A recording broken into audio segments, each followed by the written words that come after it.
Hi there, Mark Finan here in the home weather office. Want to give you an update on our rain and snow season. As I'm recording this, we're at the end of November, we're getting ready to start December, and yeah, we just haven't had much in the way of rain or snow. Certainly a slow start to our rain and snow season, our wet season here in Northern California.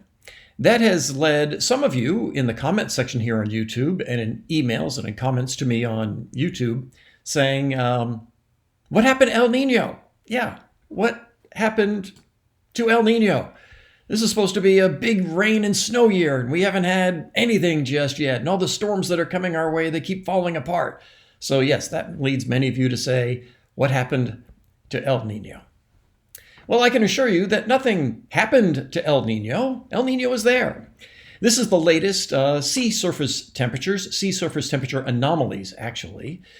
So here's South America, here's North America, etc. And this is the equatorial Pacific. And this is what El Nino is.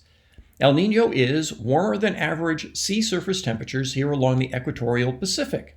When they are warmer than average, it is an El Nino. When they are cooler than average, it is a La Nina. So, yes, El Nino is there. Nothing happened to El Nino. It is there.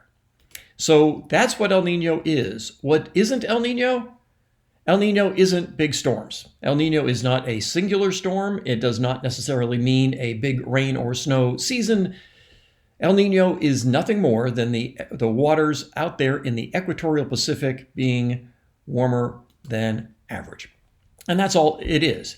And for Northern California, we can have wet years with an El Nino. We can have dry years with an El Nino. We can have years that get off to a slow start, and then we get a lot of rain. We can have years that get off to a slow start, and then they stay kind of slow. That's rather typical, isn't it? But yeah, so again, this is not El Nino. And when we talk about those sea surface temperatures I was talking about and how they warm, well, this is a graph of the weekly sea surface temperatures in an area called 3.4 out there in the Pacific. So when I show you this, there's a spot right out in here, 3.4. It's right around in here. And this seems to be the crucial area that is measured. And the weekly chart, these go in half degree Celsius increments. So this is half, 1, 1.5, and then 2 right in here. When it gets over 1.5, this level right in here, it is considered a strong El Nino, and over 2.5 is called a very strong El Nino. This has led some to call this a super El Nino. There's no such thing as a super El Nino.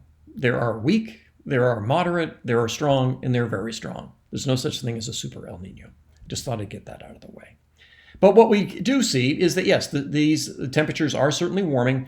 And another thing that to make this even more confusing, these are weekly sea surface temperatures. And there's another measure that they'll use a 3-month average. So right now the 3-month average is down around 1.5 and the weekly is at 2.1. So that further confuses things in terms of what we're looking at in terms of the average. So what can we learn about the sea surface temperatures and El Nino from when we have had a strong or very strong El Nino in the past?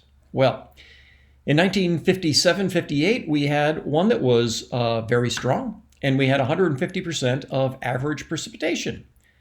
And then in 65-66, it wasn't so good. 72-73, it was good. 82-83, that was the big one. But as you can see, not every year reaches 100% of average precipitation. And these are the numbers for Sacramento that I've used, but you can use it as a proxy for Sierra Snowpack. They go relatively hand in hand. And you can see the last time we had one back in 15-16, it didn't pan out all that great. So the bottom line is El Nino is there. It doesn't mean that we necessarily have to have a big rain season. We still might. We still might see things turn around as we go through December, January, and February, and certainly into March as well. But don't confuse the lack of storms over a few-week period to say something happened to El Nino. El Nino is there, but it doesn't necessarily mean we're going to see a wet season. I hope that helps you understand a little bit about what's going on, and cross your fingers that we do eventually get into some wetter weather ahead.